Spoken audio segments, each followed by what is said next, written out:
Pai, nós queremos te orar nesta noite, celebrando a tua presença neste lugar, Pai. Mas neste momento, com um pedido especial, que o Senhor possa falar aos nossos corações por meio da vida do pastor Jamerson, Pai. Que certamente se preparou, se colocou diante de ti, buscando ouvir a voz do teu Espírito para ministrar aquilo que a tua igreja necessita, pois o Senhor conhece todas as coisas. Mas pedimos, Pai, que a tua misericórdia o alcance, Pai, porque sabemos que chegar à tua presença, ministrar a tua palavra, é um ato de grandiosa responsabilidade, pois estamos falando em teu nome, Pai. Estamos falando a tua palavra. E certamente o teu filho, como cada um de nós, é carente e necessitado de que o teu amor, que a tua misericórdia o alcance em todo o tempo. Sê sobre ele, Pai. Sê sobre a tua igreja. Sê sobre cada um de nós. Nós te oramos em nome de Jesus. Amém. Meus queridos irmãos, muito obrigado por poderes assentar no nome de Jesus. É um prazer poder servi-los com a palavra de Deus. Eu saúdo com a graça e a paz do Senhor Jesus. Amém. Eu gostaria de convidá-los a abrirem suas Bíblias comigo no livro do profeta Daniel. Daniel, capítulo 3. Eu gostaria que vocês permanecessem com as Bíblias de vocês abertas nesse texto. Nós vamos pensar um pouco com base nele hoje à noite. Podem permanecer assentados como vocês estão, tá bom? E nós vamos pensar a respeito de como nós podemos aprender com esses três amigos do profeta Daniel a nos preservarmos no meio dessa geração corrupta e perversa na qual nós nos encontramos, ao tempo que também podemos conseguir ferramentas para fazer com que a nossa vida venha valer a pena sobre a face da terra. Porque a nossa missão não é meramente vivermos, passarmos por essa fase, alcançando quem sabe 70, 80, quando muito 100 anos de vida e finalmente morrermos. Nós precisamos viver para a maior glória de Deus. E quanto mais rápido nós aprendermos o motivo pelo qual nós estamos sobre a face da terra, melhor nós aproveitaremos a oportunidade que Deus tem nos dado de viver para a maior glória do seu nome. Portanto, eu olho para a vida desses três rapazes e percebo que eles não apenas procuraram viver para a maior glória de Deus, mas eles conseguiram encontrar o que de fato Deus esperava deles e investiram tudo aquilo que eles possuíam para viver essa missão. Portanto, se nós conseguirmos aprender alguns valores extraídos desse texto maravilhoso que, se Deus permitir, estudaremos hoje à noite, seguramente nós encontraremos melhores ferramentas para também fazer a nossa própria vida valer a pena. Nós já recebemos uma palavra de oração do nosso querido amigo de tantos anos, o pastor Isaac. É sempre um prazer revê-lo. Então nós vamos pensar nesse texto. Antes de nós lermos Daniel capítulo 3, eu gostaria de falar um pouco do contexto para que nós possamos compreender esse texto todos juntos. Pois bem, para compreendermos Daniel capítulo 3, nós precisamos, a partir de Daniel capítulo 3, voltar no tempo pelo menos 300 anos. Lá à época do rei Davi. O rei Davi viveu o apogeu da monarquia em Israel. Ele foi o segundo rei de Israel e sucedeu o rei Saul. Após o rei Davi, nós sabemos que o seu filho Salomão passou a reinar em seu lugar. Nesse momento, nós estávamos no final do 10º século antes de Cristo, em algum momento entre 940 e 930, antes do Senhor Jesus nascer. Foi no final do 10º século antes de Cristo que Salomão morreu. E quando Salomão morreu, vocês conhecem bem, né, o livro ali dos reis, primeiras crônicas, ele não conseguiu levantar um sucessor, de modo que as 12 tribos que Josué introduziu na terra prometida se dividiram em 2 reinos. Vocês lembram disso? 2 reinos. 10 daquelas tribos ficaram mais acima no mapa de Israel e tiveram como capital Samaria. E 2 tribos ficaram na porção mais abaixo, na região mais ao sul, tiveram como capital Jerusalém. Agora nós temos 2 reinos, o reino do norte e o reino do sul. E esses reinos, eles começaram a lutar entre si. Esse é todo o enredo do primeiro livro das crônicas e do segundo livro das crônicas. O primeiro livro trata das demandas do reino do norte, enquanto que o segundo livro trata das demandas do reino do sul. Por quanto tempo essas 12 tribos, que agora formavam 2 reinos distintos, lutaram entre si? Por cerca de 200 anos.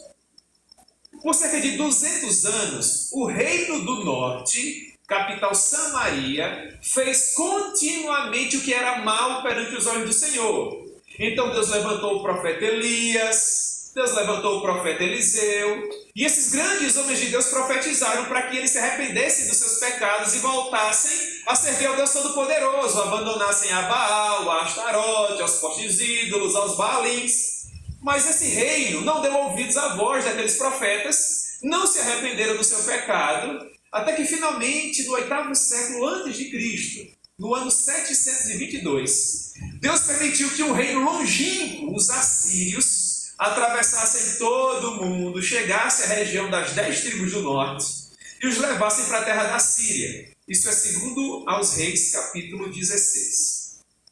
Essas tribos desapareceram. Elas se misturaram com outras nacionalidades, com outras culturas e deixaram de existir. Mas restava o reino do sul, cuja capital era Jerusalém. 2 tribos permaneceram, percebam, haviam 12. Através de Moisés, Deus disse: se vocês me obedecerem e fizerem toda a minha vontade, vocês sempre serão abençoados nessa terra que emana leite e mel. Mas se vocês me desobedecerem, então eu virei sobre vocês com castigo. Eles não deram ouvidos a essa palavra e sofreram por causa disso. Mas ficou o reino do sul. E o reino do sul poderia olhar para o pecado de idolatria do reino do norte e dizer: já que Deus tratou com eles assim sem misericórdia, vamos nos arrepender. Porque se nós nos arrependermos de nosso próprio pecado, Deus pode mudar a nossa sorte. Deus também esteve levantando profetas para o reino do sul. Os mais conhecidos no final do período foram Abacuque e Jeremias. Vocês conhecem bem, não é? O Abacuque e o Jeremias? Pois bem, Jeremias, coitado, chorava desesperado para que aquele povo se arrependesse, e o povo não se arrependia. Abacuque, por sua vez, recebeu do Senhor aquilo que Deus haveria de fazer. Deus falou para Abacuque: olha só, Abacuque, eu vou trazer um povo que vem lá do norte, um povo que é tão feroz como os leopardos, tão velozes como eles, e eles marcham por toda a extremidade da terra. Eu vou fazer uma coisa tal no meio do meu povo, que se eu contasse para alguém, o povo não acreditaria. Mas escreve num outdoor gigante aquilo que eu vou fazer, para que até quem passa correndo saiba que quem fez foi o Senhor. Vocês percebem, com Deus não se brinca. E Abacuque começou a orar: não, Senhor, não faz isso, tem misericórdia. Abacuque foi para a torre de vigia. Deus se arrependeu? Não. Então Abacuque passou a perguntar-se assim para com Deus: Senhor, por que tu me mostras o que vai fazer se eu oro e tu não mudas de ideia? Porque Deus fala assim para Abacuque: porque eu já decidi, Abacuque, eu vou destruir a idolatria desse povo por meio desta nação que eu levantei para castigá-los. Então, Abacuque se volta para Deus e fala assim: tudo bem, Senhor, já que esse povo é idólatra, eu vou preservar o meu coração. Portanto, aí vocês sabem, né? Mesmo que não haja frutos na videira, mesmo que não haja ovelhas no curral, mesmo que o produto da oliveira minta, mesmo que sobre a terra sobrevenha, eu todavia louvarei. Então Abacuque conservou íntegro o seu coração. Desde a destruição do reino do norte até a destruição do reino do sul, 100 anos se passaram. 100 anos é tempo para se arrepender, irmão, sim ou não? Sim, só que eles não se arrependeram. No final do período, Deus ainda permite um grande avivamento sob a época do rei Josias. Vocês lembram do rei Josias? Aquele que começou a reinar com 8 anos? Vocês conseguem imaginar um rei com 8 anos? Mandando o povo fazer isso, fazer aquilo, deve ter sido assim um momento precioso.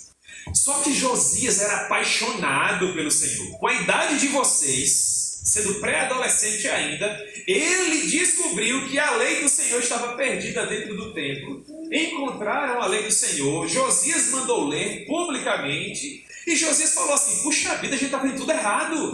Não tem mais sacerdote, não tem mais levita, não há mais turnos sacerdotais, ninguém vem a Jerusalém por ocasião da Páscoa, ninguém vem mais a Jerusalém por ocasião do Pentecostes, tabernáculo, está tudo errado. Vamos se arrepender no pó e da cinza, vamos logo celebrar a Páscoa para ver se Deus tem misericórdia de nós.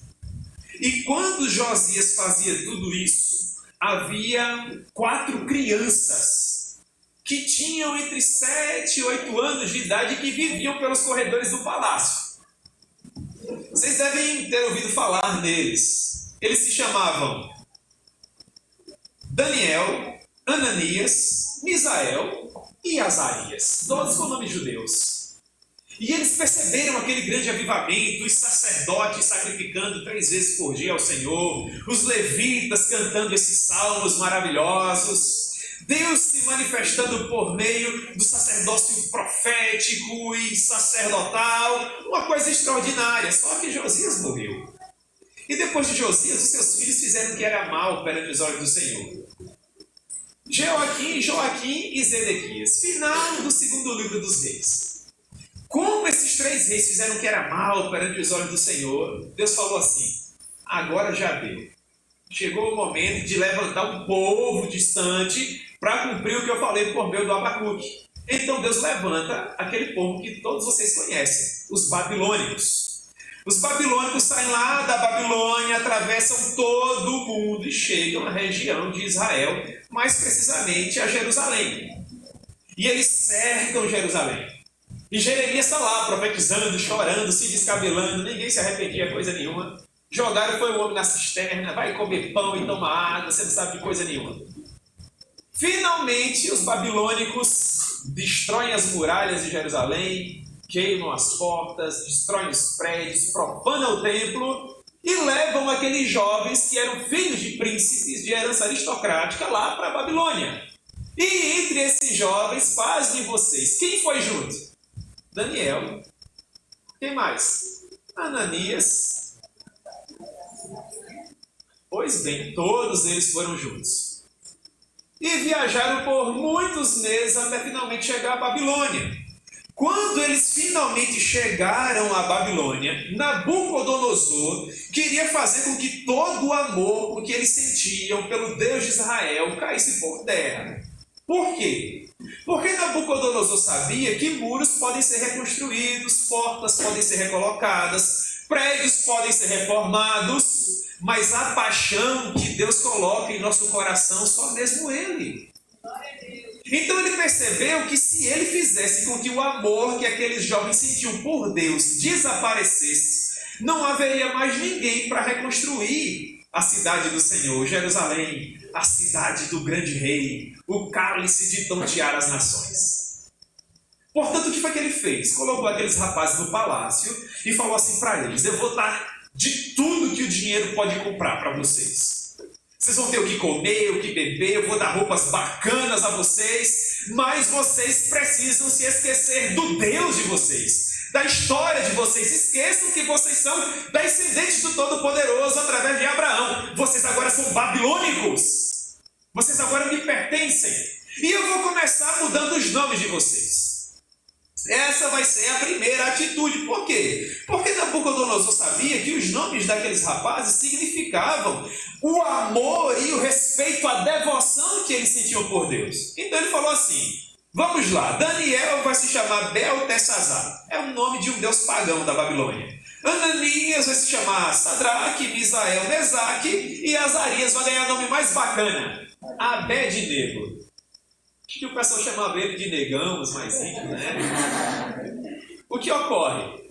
Trocar os nomes seria o mesmo que trocar as identidades. Esqueçam os dons, esqueçam os talentos. Vocês lembram de quando os sacerdotes sacrificavam, os levitas cantavam, Deus aparecia em sua Shekinah? Esqueçam tudo isso. Nós vamos substituir tudo isso por roupas de marca, por comidas luxuosas. Vocês terão os quartos mais belos que o dinheiro pode comprar.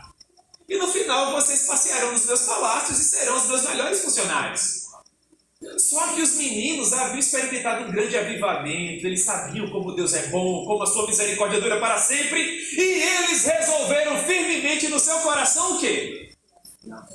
Se contaminassem como nós, que também somos santos, amém? Amém? Porque nós estamos inseridos no mesmo contexto. Para além das portas da igreja, há um mundo que nos pressiona a nos fazer abandonar os valores do nosso Deus. Nós vamos nos deixar vencer, irmãos? Claro que não, nós sabemos de onde nós saímos, o que foi feito por nós, e nós sabemos para onde nós vamos. Tudo isso daqui vai ficar, mas há uma glória que nos aguarda no porvir. Aleluia! Louvado seja o nome do Senhor. Eles tiveram uma ideia bacana. Em que sentido? Assentar-se à mesa de qualquer pessoa era o mesmo que comungar dos seus planos. Por exemplo, Elias não quis se assentar na mesa de Jezabel, porque se Elias se assentasse na mesa de Jezabel, as pessoas iam dizer, tá aí, é amigo dela também, se vendeu também. E Elias, coitado, achava que era a última bolacha lá do pacote, porque no entendimento dele, ele era o único que não comungava com a Jezabel, que não comia com ela. E Deus disse para Elias, Elias, há mais 7.000 que são apaixonados por mim. Guarda o teu coração, tem todo o controle de tudo. Deus sempre haverá de preservar um remanescente fiel. E aqueles jovens tiveram uma ideia brilhante, que eu acho que vocês iam amar. Abrir mão das finas iguarias da Babilônia, pudim, bolho de chocolate, lasanha. Imagine, usem as imaginações de vocês agora.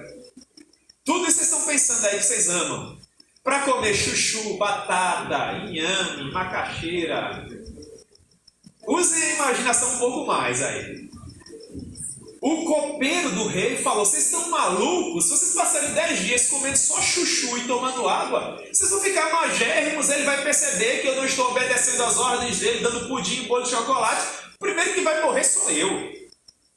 Quando Daniel e os seus 3 amigos tiveram essa ideia, eles teriam, segundo os nossos doutrinadores, algo em torno de 12 e 13 anos.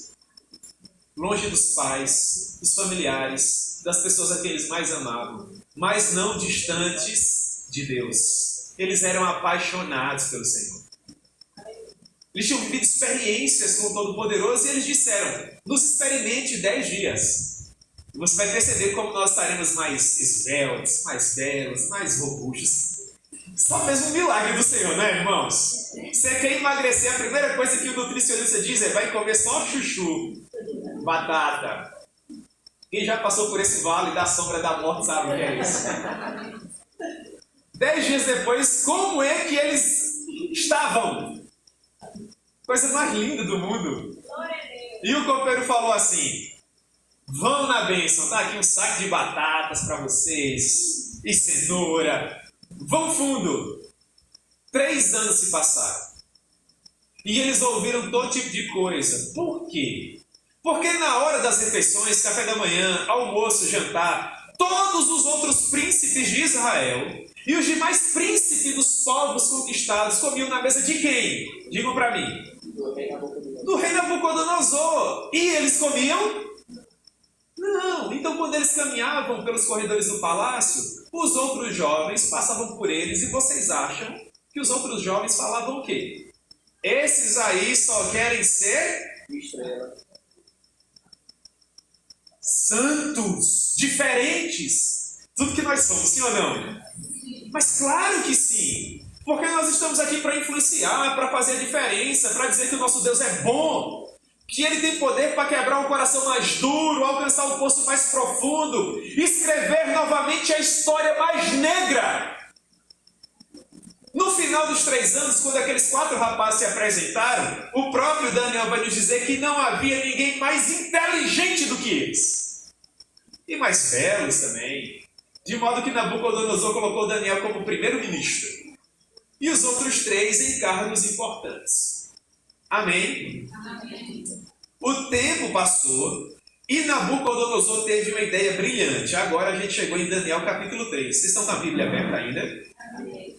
Muito bem, então o rei Nabucodonosor fez uma imagem de ouro que tinha 60 côvados de altura e 6 de largura, levantou-a no campo de Dura, na província da Babilônia. Então o rei Nabucodonosor mandou ajuntar esse povo todo. Se vocês usam a revista atualizada, vocês vão ver que só nome difícil aqui. Eu só vou ler uma vez e depois falar assim, a banda, tá bom? Sátrapas, prefeitos, governadores, juízes, tesoureiros, magistrados, conselheiros, todos os oficiais das províncias que viessem à consagração da imagem que o rei Nabucodonosor tinha levantado. Então se ajuntar esse povo que eu já li para vocês, perante a imagem que Nabucodonosor tinha levantado, e eles estavam em pé diante da imagem que Nabucodonosor tinha levantado. Versículo 4. Nisto o arauto apregoou em alta voz, dizendo: ordena-se a vós outros, ó povos, nações e homens de todas as línguas, no momento em que vocês ouvirem. E a revista atualizada dá cada nome bacana para esses instrumentos. Podia ser guitarra, bateria, contrabaixo. Mas olha o que é. trombeta, pífaro, harpa, cítara, saltério, gaita de foles e toda sorte de música. Vocês se prostrarão e adorarão a imagem de ouro que o rei Nabucodonosor levantou. Agora vem a ameaça, versículo 6. Qualquer que não se prostrar e não adorar, será no mesmo instante lançado na fornalha de fogo ardente. Portanto, quando vocês ouvirem o som da banda, vocês devem se prostrar e adorar a imagem de ouro que o rei Nabucodonosor levantou. Todas as pessoas mais ilustres da Babilônia estavam aqui. Foi um dia badalado. Todos os grandes influenciadores sociais, o pessoal que tinha voz à época, os grandes escalões do governo, toda a aristocracia, o povo de sangue azul, aqueles que queriam conseguir um lugarzinho ao sol dentro da Babilônia, estava todo mundo, era assessor para todo lado. Uma coisa assim gigantesca. E estavam lá também aqueles 3 rapazes que eram funcionários do governo da Babilônia e precisavam estar presentes. E eles ouviram tudo aquilo. O arauto dizendo que aquele que não se ajoelhasse seria exterminado, aqueles que prontamente não obedecessem morreriam, perderiam a sua vida, e estava montado o palco para aquilo que nós chamamos nos dias atuais de politicamente correto. É um termo bacana que significa o seguinte: aquela pessoa que sabe o que deve fazer, mas não faz porque tem vergonha, porque vai ficar fora da casinha, porque vai perder curtidas, porque vai ser tido como santarrão. É como alguns jovens que existem por aí em algumas escolas, universidades, que o colega conta uma piada imoral, cheia de palavrão, e ele também ri.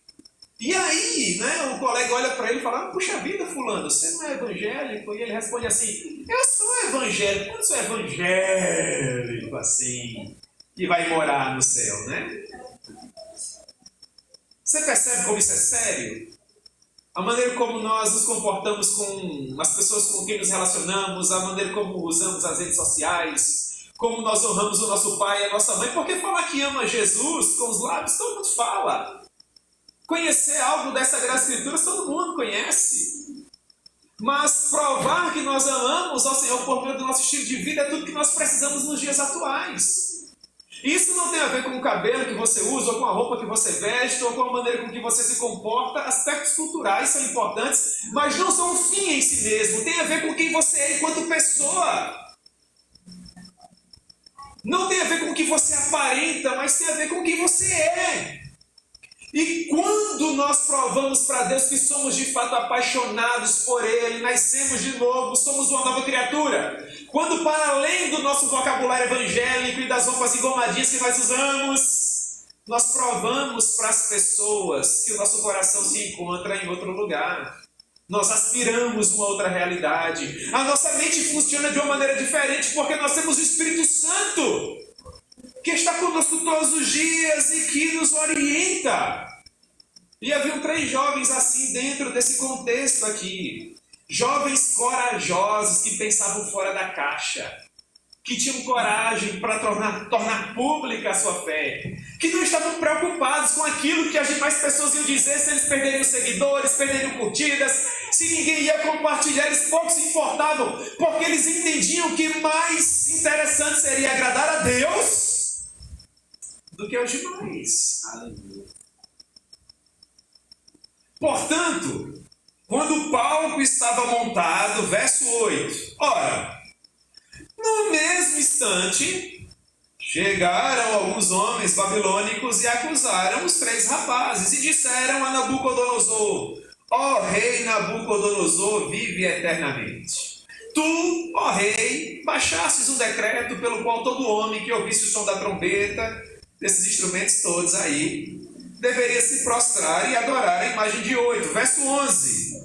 E qualquer que não se prostrasse, não adorasse, seria lançado na fornalha de fogo ardente. Perceba, nós, enquanto jovens apaixonados pelo Senhor, chamamos tanto a atenção, que no momento em que aqueles 3 jovens permaneceram de pé, o verso 8 diz que no mesmo instante eles chamaram a atenção. Porque quando você é santo, quando você se relaciona com Deus e produz diferença onde você está, no mesmo instante você prova que você é diferente dos demais. Todo mundo está lá fazendo aquela prova colando, dando aquele testemunho terrível, e você está lá tirando seus 5, 6, não importa, é a sua nota. É aquilo que define você naquele momento dentro daquela avaliação.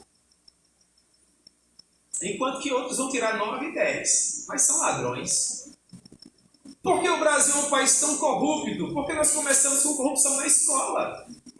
Quando você toma uma nota para você que não é sua, você é tão corrupto como o político que rouba o dinheiro e mata o vovô que não tem remédio no hospital.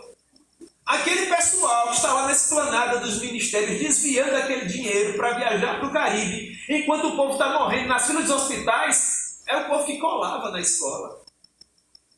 Por isso que eles são tão bons com aquela idade, começaram bem cedo. Portanto, a mudança que nós queremos para a nossa nação e bem assim para o mundo deve, a princípio, começar onde? Em nós. Portanto, esses 3 rapazes estavam aqui para fazer a diferença. Por isso, o verso 12, olha que coisa linda. Há uns homens judeus que tu constituíste sobre os negócios da província da Babilônia, Sadraque, Mesaque e Abednego. Estes homens, ó Deus, não estão nem aí para a tua imagem. Não fizeram caso dela.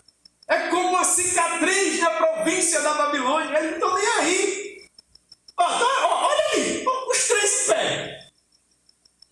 Há um teólogo chamado João Calvino. Alguém que já ouviu falar do João Calvino? O João Calvino olha para esse texto assim: esses 3 jovens eram como a bandeira de Israel na Babilônia. Você consegue gastar 2 ou 3 segundos da sua vida preciosa imaginando um mastro bem alto e uma bandeira tremulando? Aquela bandeira linda com a estrela de Davi no meio. Você é a bandeira de Israel na sua escola? Você é a bandeira de Israel na sua universidade? Você é a bandeira de Israel no seu trabalho? Você é a bandeira de Israel na rua em que você mora? Quem é você? Qual é o seu conceito? Quando você caminha pelas ruas do Verdejante, as pessoas que te conhecem falam o que de você? Ou nas Malvinas, ou lá no Monte Santo, aquele bairro nobre onde eu moro. Esse é o nosso conceito, irmãos. O que de fato nós somos. O comportamento transformador desses rapazes chamou a atenção daqueles que estavam ali ao lado de Nabucodonosor. E agora a ideia é, se você não pode com eles, mate todos eles. Persiga todos eles. Todo aquele que quer servir piamente ao Senhor padecerá perseguição. Porque, segundo o apóstolo Paulo, nós recebemos a graça, Filipenses 1:29, de não apenas crer nele, mas de também sofrer por ele. Se você não sofre por Jesus, se você não sofre pelo Evangelho, alguma coisa está errada com você, meu irmão.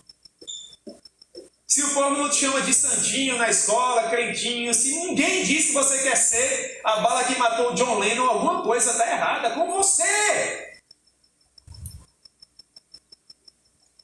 Faz uma leitura do Gênesis e Apocalipse. O povo está sendo perseguido o tempo todo. Entra livro, sai livro, entra período histórico, sai período histórico, é faca, é flecha, é espada, o sangue espirrando e o povo está lá. Estão passando pela prova, dando glória a Deus. Até o final. Houve um rapaz, aluno de seminário, que viveu no século XIX e ele ouviu um pregador bacana chamado Charles Spurgeon. E aquele rapaz chegou nesse pregadorzaço, tido como o príncipe dos pregadores, e falou assim: o senhor fala de prova, de luta, de cruz, de renúncia. Eu nunca experimentei isso. Nunca enfrentei tribulação, nunca enfrentei prova. E sabe esse Satanás, você fala? Nunca tive aí qualquer experiência que me aproximasse da realidade dele. E aí o Spurgeon olhou para aquele rapaz e falou assim: pudera, como 2 pessoas que andam na mesma direção podem um dia se encontrar? Só pessoas que andam em sentidos opostos podem um dia se encontrar. Satanás e seus anjos, eles estão a caminho de quê nesse momento? Do inferno. E nós estamos a caminho de onde? É o mesmo sentido? Então, ó, um dia, esses exércitos se cruzarão, mas o nosso general vai à nossa frente. E a vitória será nossa no nome de Jesus. Pois bem, quando Nabucodonosor soube do que estava acontecendo, versículo 13.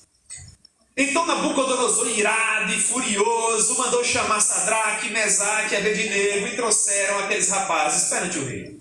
Falou Nabucodonosor e lhes disse, parece sabe, a personificação do próprio. E ele diz assim, é verdade, versículo 14, ó Sadraque, Mesaque e Abednego, que vocês não fazem caso dos meus deuses, nem adoram a imagem que eu levantei. Versículo 15. Agora, pois, se preparem, quando vocês ouvirem a banda, no mesmo instante, se prostrem e adorem, ou senão vocês serão lançados na fornalha de fogo ardente. Aí o final do versículo 15 é bacana, porque Nabucodonosor trouxe para a discussão uma pessoa que não poderia faltar. Ele diz assim no final do versículo 15, e quem é o Deus de vocês? Para me impedir de fazer isso. Aí quando ele colocou Deus no meio, aí a coisa ficou bacana. Aí os meninos disseram, opa, agora a gente vai até o fim mesmo. Enquanto era só com a gente já não ia se render. E agora que somos nós três. E Deus... irmãos. Vocês conseguem imaginar o que é estar diante do homem mais poderoso do mundo, irado, encolerizado, dizendo, ou você renuncia ao seu Deus, ou eu vou matar você. Tem jovem que está renunciando a Deus por conta de namoro, quanto mais por conta de perder a vida. Jovem que está perdendo a identidade por conta de questões ligadas a redes sociais, conversas tolas no WhatsApp, comportamento, dentre outros jovens. Imagine diante de uma pressão como essa. Louvado seja o nome do Senhor, que nós somos diferentes, nós temos uma outra visão, nós estamos com os nossos olhos fitos na eternidade. Amém? Amém. Amém. Nós não somos como esses jovens tolinhos que ficam perdendo tempo com pessoas que não têm o poder de lhes colocar no céu, que não sangrou por eles na cruz do Calvário. Nós precisamos estar dispostos a dar a nossa própria vida por quem sangrou por nós, das 9 horas da manhã até as 3 horas da tarde, para nos colocar no céu. É por esse que nós devemos sofrer e correr atrás. Será que esses jovens temeram? Qual foi a resposta deles? Eu fico maravilhado com isso. Responderam Sadraque, Mesaque e Abednego, versículo 16. E eu acho essa resposta típica de quem é adolescente. Quanto a isso, a gente não precisa nem de responder. É como se eles dissessem, Nabucodonosor, nós chegamos aqui crianças. Passamos 3 anos no teu palácio, agora nós somos teus funcionários e tu ainda não nos conhece? Pode continuar berrando e gritando, a gente jamais vai se ajoelhar perante aquela aberração que está tão ridícula. Mas pelo menos uma bonitinha. Claro que não! Lógico que não! E nós continuamos, versículo 17. Se o nosso Deus, a quem nós servimos, quiser nos livrar, Ele vai nos livrar. Se não, versículo 18, pode ficar sabendo. Como isso é lindo. Você imagina Deus assentado no trono de glória dele ouvindo isso? Olha para o versículo 18. Pode ficar sabendo, ó rei, que nós não serviremos aos teus deuses, nem adoraremos a imagem de ouro que tu levantaste. As pessoas vão chegar para vocês e vão dizer assim, pode fazer que agora é normal. Deus não está mais preocupado com isso. E vocês vão dizer, é claro que não, eu conheço meu Deus. Eu sei quem Ele é. Eu sei o que Ele tem para mim. Eu sei onde eu quero chegar. Eu sei o que eu quero fazer com a minha vida. Eu quero dizer uma coisa para vocês muito importante, mas muito importante mesmo. Aquilo que vocês querem para a vida de vocês na obra de Deus está sendo definida agora. Porque, por exemplo, os cantores que vocês serão, os pregadores que vocês serão, as missionárias, missionários que vocês serão, em outras palavras, os frutos que vocês colherão tem a ver com as sementes que vocês estão plantando quando? Você percebe isso? Então há um monte de adolescente tolinho que vive de qualquer maneira porque ele pensa assim, eu estou na fase de pintar o 7, bordar o 8, depois eu vou me preocupar em servir melhor ao meu Deus. E ele queima sérias etapas que são importantíssimas. E no momento, quem sabe, que eu acho difícil, que ele procura viver algo mais sério com Deus, ele não tem mais conceito. Porque a base foi muito mal feita. E ainda que ele se esforce, ele agora vai ter que correr atrás do tempo perdido. Porque não conseguiu abrir os olhos para a realidade que quem quer ser bênção longe, primeiro tem que ser bênção onde? Tem que ter conceito. Qual é o seu conceito?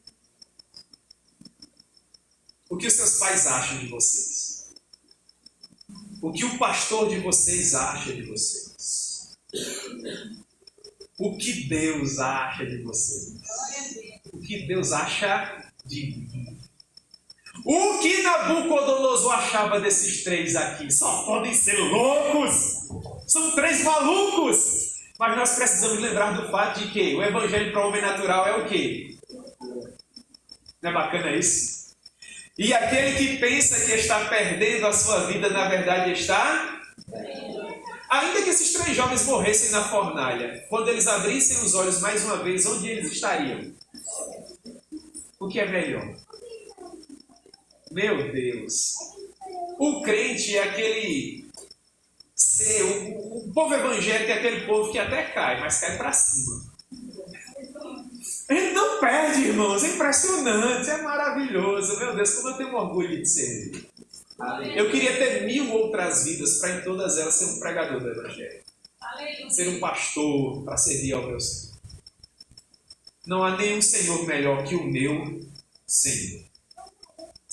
Nós não precisamos nem te responder. Se Deus quiser nos livrar, Ele vai livrar. Se não, Nabucodonosor, fica aí com a tua idolatria. Eu, por minha vez, servirei ao meu Senhor. Vocês acham que ele ficou mais feliz ou mais irritado? E eu acho que ele gritava, dava piti, e os meninos ficavam se segurando para não rir. Agora ele ficou vermelhão. Nabucodonosor agora ficou mais vermelho que a fornalha.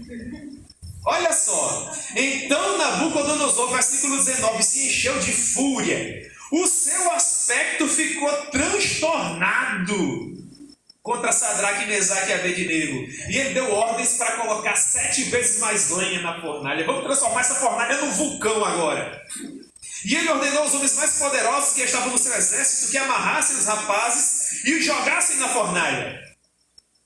Então, estes homens foram atados com seus mantos, com suas roupas e jogados na fornalha sobremaneira acesa. Porque a palavra do rei era tão urgente, a fornalha estava tão quente, as chamas mataram os homens que os jogaram lá dentro. Esses 3 homens, Sadraque, Mesaque e Abednego, versículo 23, caíram amarrados dentro da fornalha sobremaneira acesa. Desde que a igreja do Senhor começou a caminhar sobre a face da terra, os nossos inimigos sempre acharam que nos matando, Deus deixaria de ser glorificado e o evangelho deixaria de ser pregado. Não sabiam eles que quanto mais os evangélicos, os cristãos morriam, mais a mensagem se espalhava. Um grande teólogo que vocês vão estudar no seminário, não creio que todo mundo aqui vai, né, Luciana? Em nome de Jesus. Ele dizia o seguinte: o sangue dos mártires é a semente da igreja. Lá no Coliseu Romano, fera vai, fera vem, gladiador vai, gladiador vem. E o povo estava lá. Quando o Jordão passarmos unidos e entrarmos no céu, veremos lá. E o povo ficava lá nas arenas do Coliseu. Como isso é possível? Eles estão sendo despedaçados, pais estão vendo filhos ser assassinados e vice-versa. E eles morrem sorrindo e louvando. Que poder é esse? Os historiadores dizem que as multidões muito mais se convertiam do que aplaudiam. Aí então, imperadores, vamos parar de matar crente aqui no Coliseu, daí a pouco todo mundo vai ser cristão.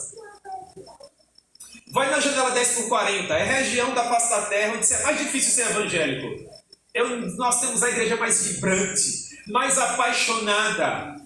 Há um livro que todos vocês deveriam ler, se chama O Homem do Céu, onde um garoto da idade de vocês orou e jejuou por 100 dias para ganhar uma Bíblia de presente. Ele morava lá na China, na época da cortina de bambu, final do século passado, perseguição atroz, e ele ouviu falar de Jesus. Descobriu um homem em um lugarejo que tinha uma Bíblia, ele foi até lá.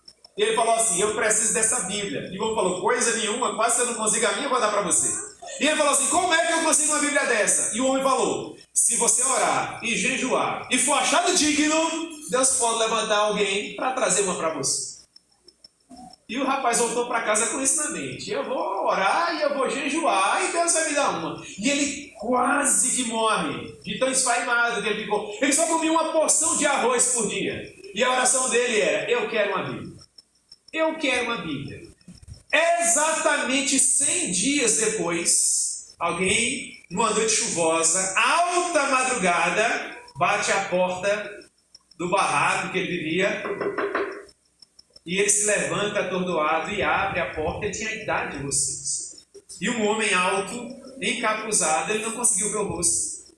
Puxou um objeto da jaqueta que usava e o entregou dizendo, esse livro pode te matar ou pode te fazer viver. Mas se ele te fizer viver, junto com você, milhares de outras pessoas também encontraram vida.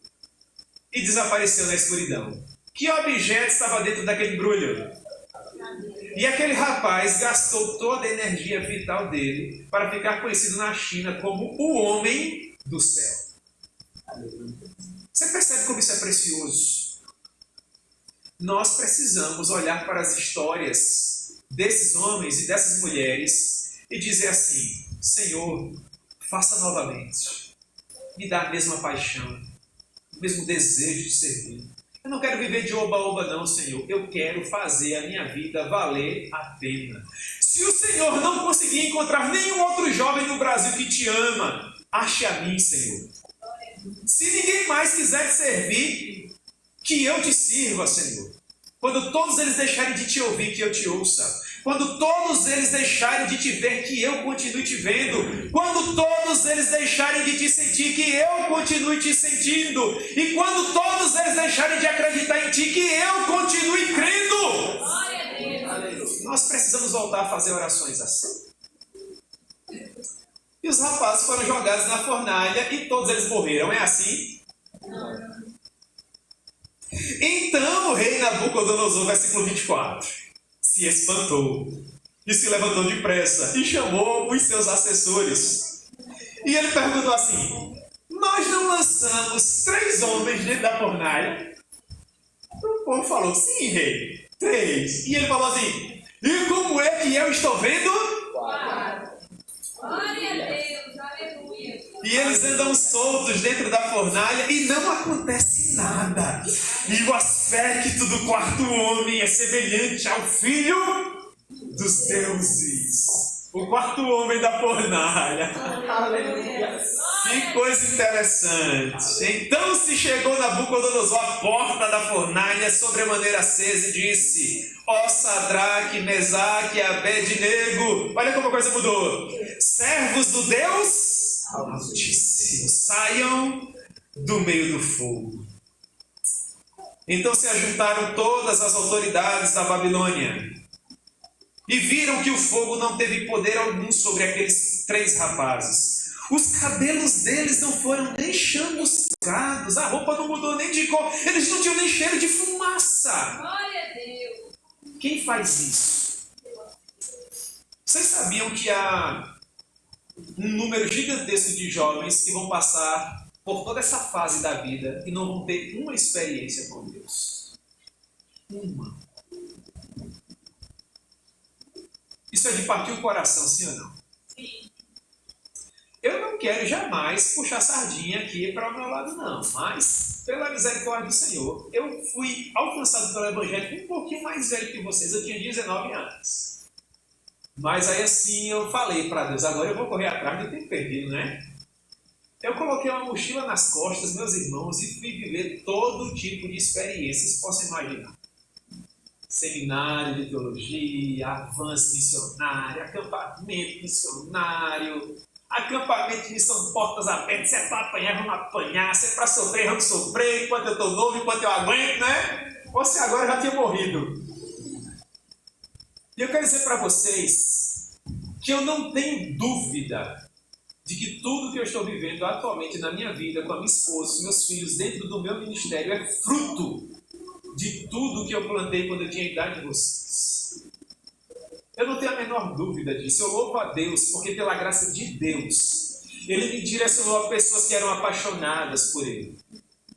Pessoas que me discipularam bem, que me mostraram que não há nada mais importante que a cruz ensanguentada do Senhor Jesus. Que eu não poderia queimar etapas na minha vida, mas viver intensamente cada ano, cada momento, porque cada fase da vida possui a sua própria beleza. Vocês estão na pré-adolescência e adolescência, e vocês precisam viver bem esse momento para a glória de Deus. Para depois vocês colocarem os netinhos no colo. Não se engane, daqui a pouco essa fase vai chegar também. E vocês vão contar as experiências que vocês viveram para eles. Tudo que vocês viveram para a glória de Deus. E eu tenho certeza absoluta que Deus fará valer a pena. Vocês já imaginaram as histórias que Daniel, Sadraque, Mesaque e Abednego contavam para os netos? Vovô foi jogado na fornalha, só você vê. Pode perguntar para geral aí que é verdade. E Daniel, e eu? Lembra daquela época, Sadraque? No meio dos leões, e leão ia, e leão vinha, e meu Deus do céu, misericórdia agora! E não acontecia nada. E olha que Deus só contou 2 historinhas. Vocês acham que só aconteceu isso? Aconteceu muito. E a gente vai saber tudo no céu. E nós vamos contar as nossas histórias também.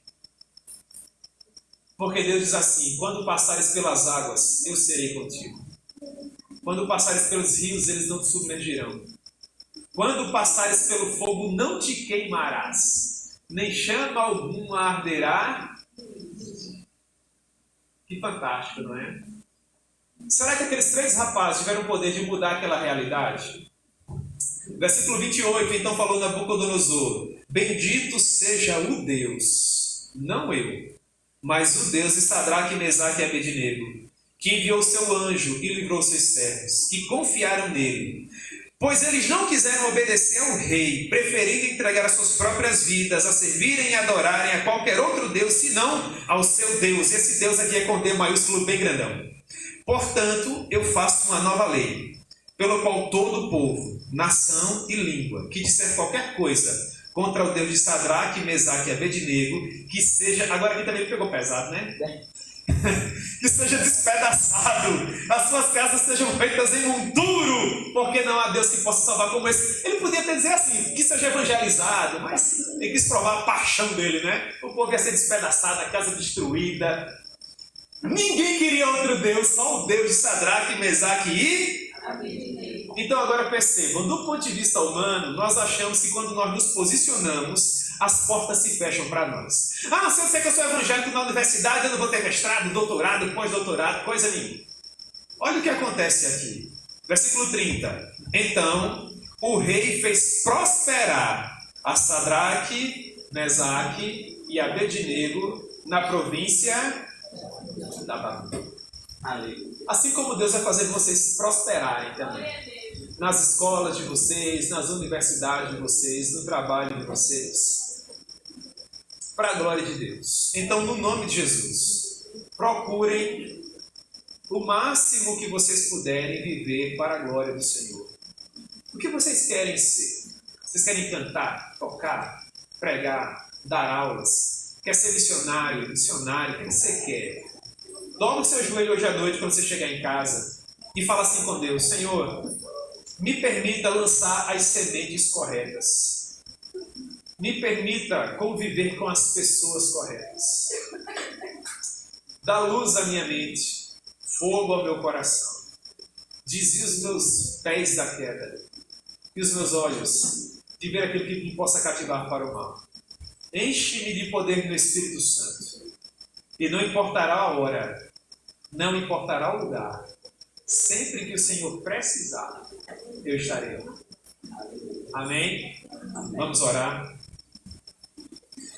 Senhor, nós amamos o Senhor profundamente. Nós agradecemos a Ti, ó Pai, pela maravilhosa oportunidade de podermos gastar alguns minutos preciosos louvando o Teu santo nome, levando as nossas palavras de oração até o trono da Tua glória e depois, ó Deus, refletindo algo da Tua palavra.